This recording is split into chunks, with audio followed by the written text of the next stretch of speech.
What's up, everybody, and welcome in to our Good Karma Wrestling special. I'm JHood.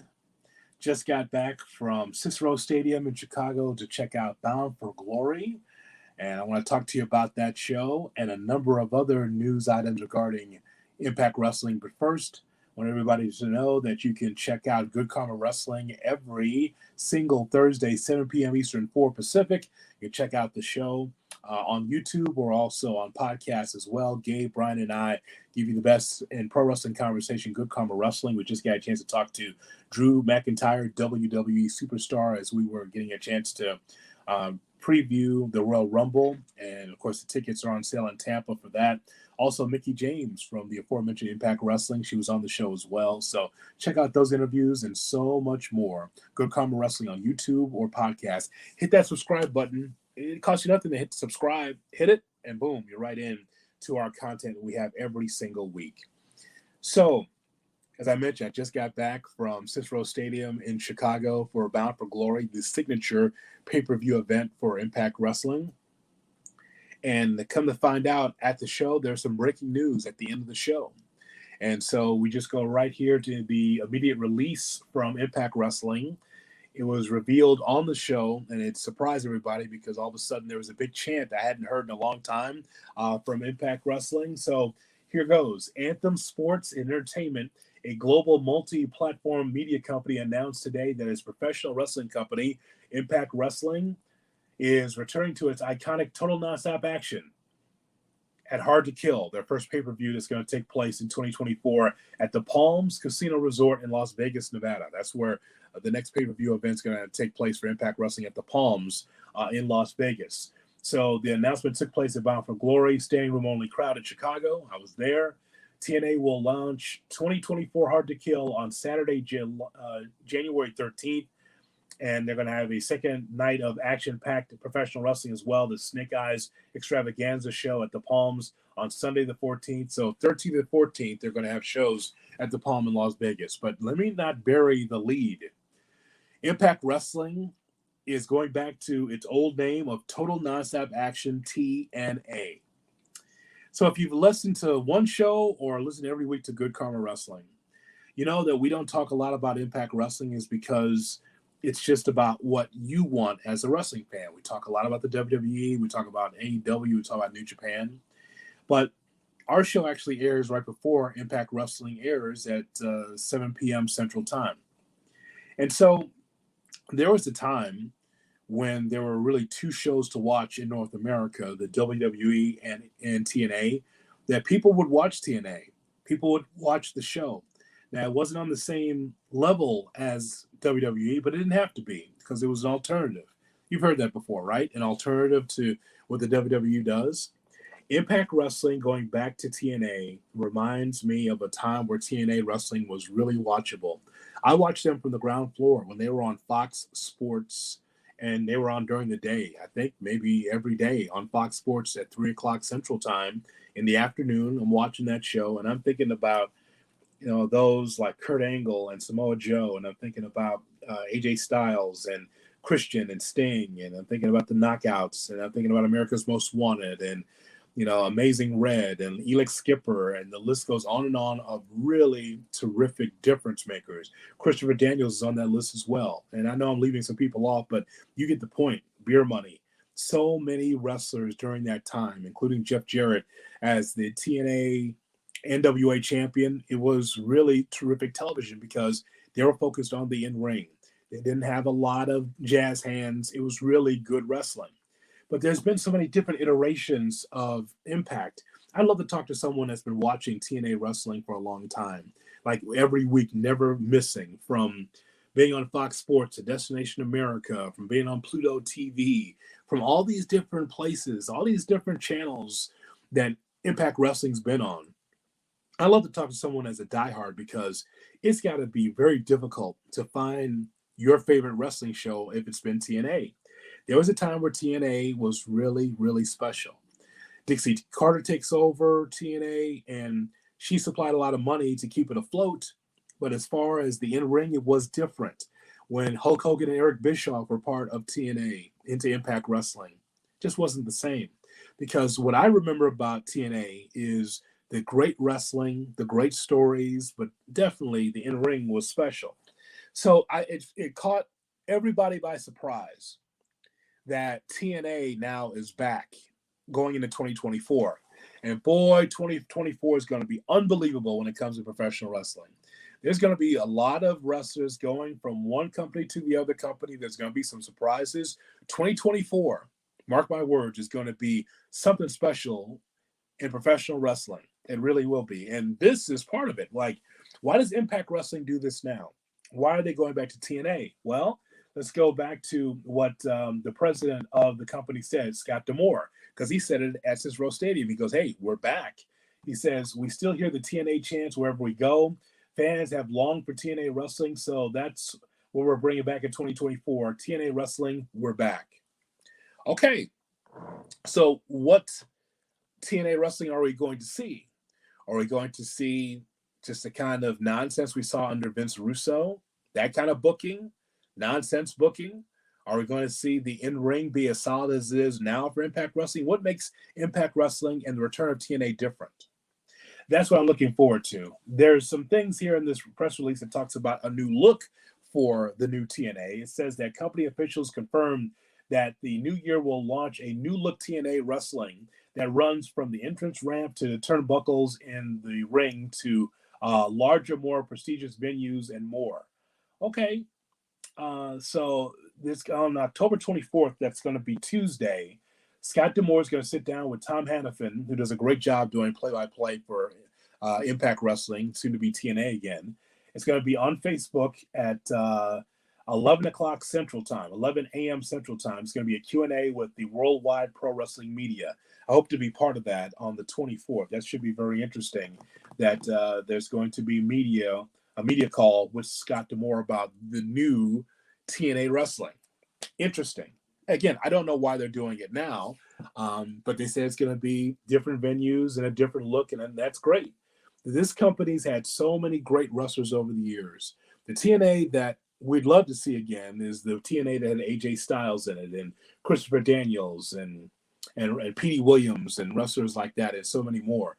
TNA in 2024 won't look like that, but there might be renewed energy as far as merchandise sales. The new TNA T-shirts and merchandise is already up right now as we record this, which is pretty interesting in itself. But I just hope the best for them, because think about it. Their pay-per-view in January is called Hard to Kill. It's hard to kill this TNA. Many times people thought that this company was going to go under, or this company was going to go away, and it's still here. They've had a lot of mistakes along the way. They've stepped on a lot of broken glass, TNA, for a long period of time. And they're still here after all these years, under the Jeff Jarrett and Jerry Jarrett regime, under Dixie Carter, under Anthem. They've had a lot of mistakes, and they've been on a lot of different channels. But the wrestling is solid. It's so funny because we go back and we hear from Impact wrestlers all the time, and they say to us at Good Karma Wrestling, they say this to other outlets, oh, we got the best wrestling going. And we got the best wrestling going right now. We've got the best wrestling on TV that no one knows about, but we're the best. And it's like, okay, but you got to continue to prove it in a very, very busy and a marketplace that is very competitive in professional wrestling. So I'm hoping the best for them. I know that they have a 7 o'clock Central time slot. But the thing is, though, is that what I saw tonight, and I'm going to tell you about some of the highlights from Bound for Glory, man, this show in Chicago on Saturday night was kind of like your favorite album. You ever have an album that has no skips? It's like, nope, I'm going to listen all the way through. Don't have to touch it. Don't have to fast forward it. I can just go right to my favorite album, and it's a no skips album. That's what Bound for Glory was. And I knew that going in. I did Busted Open. I hosted with Busted Open and Denise Salcedo on Saturday, and we kind of previewed Bound for Glory. And I told her, I said, look at this card. I said, from top to bottom, this is a very, very solid card. And, you know, amongst the highlights from it that I saw, you know, just anything with Will Ospreay is going to be awesome, right? Will Ospreay is in there against Speedball Mike Bailey, and it was just a phenomenal match. As a matter of fact, the best match on the card for me, because we're talking about Will Ospreay. We're talking about how great he is. We've seen him in New Japan. We've seen him in AEW, and he comes there for Bound for Glory, and he just does what he does. He just has a banger of a match, and Mike Bailey right there as well. Just a terrific wrestler, back and forth action, but it's the kind of physicality that you love. You love the near pinfalls, but you also like the physicality, and we saw that for sure from Will Ospreay and Mike Bailey. Alex Shelley retains the Impact Heavyweight Championship against Josh Alexander. Really like that matchup because I just love the way that Hannafin was able to really lay out the storylines on commentary. Went back and watched it on the Fight TV app, and just was listening to the commentary. Great job by them to be able to tell the story of Shelley. Shelley wants to prove, even as champion, that he could beat Alexander, who never lost the championship. He had to lose it because of injury. And Shelley and Alexander, they tore the house down in the main event. Fantastic. Mickie James against Trinity. It's a match that I thought was going to be pretty solid, and it was. Trinity, it's so interesting watching her for the first time in her career, non-WWE, being in Impact Wrestling, soon to be TNA Wrestling, and how she's just kind of navigate through the waters, trying to navigate through her career. And I just think that that's going to be very interesting to be able to see how she continues to do this as Impact Knockouts champion. And so those are amongst the highlights. Of course, just the idea that you're seeing pop-ups like Bully Ray and Juventud Guerrera and Matt Cardona and Sonny Kiss. You just love that because that thrills the crowd, because these are names that you're not expecting to see come out for Bound for Glory, and they did, And so I just think that the whole show was interesting all the way through. But again, the breaking news that TNA is back. I know people have laughed at TNA for a long time, but it's still here. I understand if it folded and you say, oh, boy, what a disaster. But give Scott D'Amore credit. Give the people in the back a lot of credit for keeping this company going. Now, when I read here on this release in front of me that talks about how this show, TNA, is going to be able to have, what they say, different buildings here. We're going to talk about that in just a minute. Yeah, the entrance ramp to the turnbuckles, larger, more prestigious venues.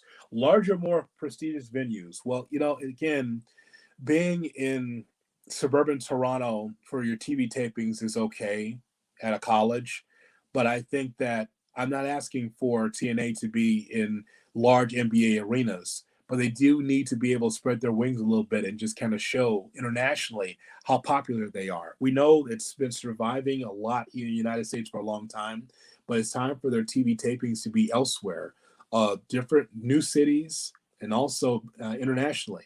And speaking of buildings and venues, let me get to this, because this event took place at the Cicero Stadium in Chicago, and it's way away from everything else in the city. I mean, it's part of the city, yes, but it's still Cicero. They can't run that building anymore. And I will just tell you, first and foremost, that it was legit standing room only. If you follow me on Good Karma Wrestling on X, you could be able to see this GKW_wrestling. You could see some of the videos that I took and some of the pictures I took. Listen, the crowd was hot, and the crowd understood everything that Impact Wrestling has done. Because when a wrestler came out, they knew exactly the theme. They're singing along with the theme. They knew about some of the sayings from some of these wrestlers. So, I mean, there was a total Impact Wrestling crowd. But the point is, though, is that in this venue, they can't run this anymore. Because there's other venues that Impact Wrestling should be running in Chicago. I live here, and I know that it's far out of the way from everything else, and there's not a lot of great atmosphere around it as far as places to eat and for families to go. So I suggest that the next time that Impact Wrestling comes here, that they should be at the Tinley Park Convention Center. Now, it's not in Chicago, but it's a place that you can legit sell out, and there's a lot of atmosphere around for everybody to be able to kick it before and after the show. Not just the talent. I'm talking about us as fans. Okay, so that's one thing. I really think that there's no reason why a wrestling company the size of Impact Wrestling can't come to UIC's Credit Union Arena, Credit Union One Arena, on the campus of University of Illinois, Chicago. It's right in the heart of Little Italy, because there's places to go and eat and be able to drink afterwards. It's right in the heart, pretty much in downtown Chicago. I do not know why wrestling companies, including Impact, do not run Credit Union One Arena in Chicago. It's right there. It's right there on the campus, and convenient parking for everybody, so that's not a struggle.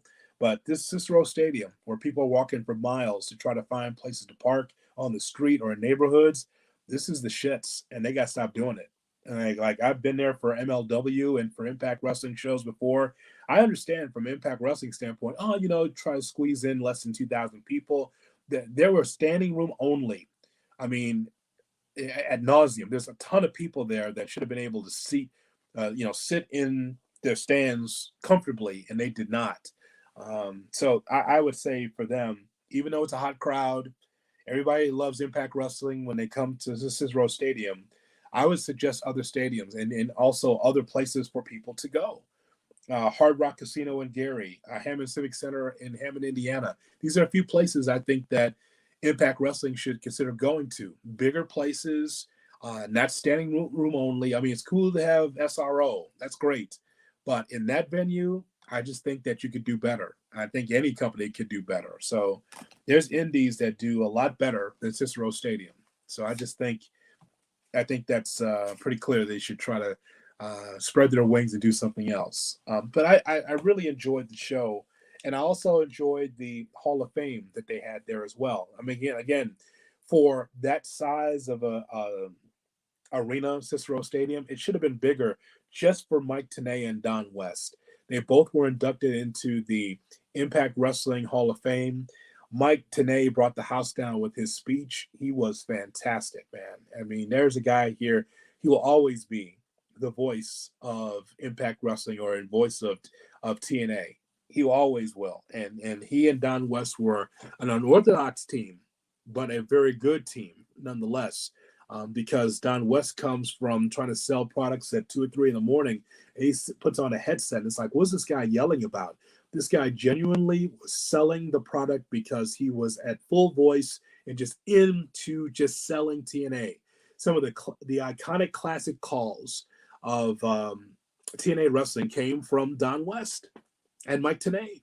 And so even though that's not your traditional wrestling combination for commentary, they were great together. They were friends and they were great together. They worked together for over a decade. I just think that they were really a lot of fun. So we'll want to remind you to check out Good Karma Wrestling again every Thursday at 7 p.m. Eastern, 4 Pacific. If you're watching on YouTube, you see the crawl underneath here. You can catch the podcast wherever you get your podcast. Look for Good Karma Wrestling. Great guests and great conversation as well. I know you got plenty of podcasts, right, to listen to, but check out Brian Gabe and yours truly, JHood, for Good Karma Wrestling. We are really, really growing when it comes to our YouTube and also our followers on social media channels. We're on TikTok now as well. Good Karma Wrestling on TikTok. So make sure that you check us out. We love that we've been together giving you the best in wrestling commentary, but I can't tell you about Bound for Glory. I mean, if you have not seen it, of course, the replays will be available on pay-per-view or Fight TV. The men and women for that company worked hard. They worked really, really hard. And I just think that when I see the changing of the guard going from Impact to TNA, it's going to have a buzz. It's going to have a buzz this weekend. It's going to have a buzz, I think, this month. But what I'm saying is that whatever the name of this company is going to be, they need to take it to another level, another step. And as I mentioned before, all the people behind the scenes and also the wrestlers, men and women, always tell us, oh, we got great wrestling. We just need to have more awareness. So, oh boy, we are doing really, really well. It's we have bangers every single week. Okay. All right. The Impact Wrestling does have fans, and definitely in Chicago, because every time they come here, it's sold out. But I want to know what the next step is for Impact Wrestling. I said this on Busted Open on Saturday morning. I said, I know this show is going to be great. Look at the card. The card from top to bottom is going to be solid. And my question is, what's next? So what's next is that Impact is no longer. It's going to be TNA starting in 2024. And then after that, what happens? See, the thing is that you can make announcements like the NWA is on the CW now. And, there's going to be movement with the WWE pretty soon as far as their network situation. And AEW always has some big grandiose announcement. That's great. But again, it's about the in-ring. It's about the stories. It's about the hook. What keeps us interested as wrestling fans? That's the big question. So congratulations to Impact Wrestling, soon to once again be TNA, for a great show, Bound for Glory. It's the signature event for Impact Wrestling, so I knew it was going to be great. But what's next? That's the question. Join us Thursday for Good Karma Wrestling, right here wherever you get your podcasts and on YouTube.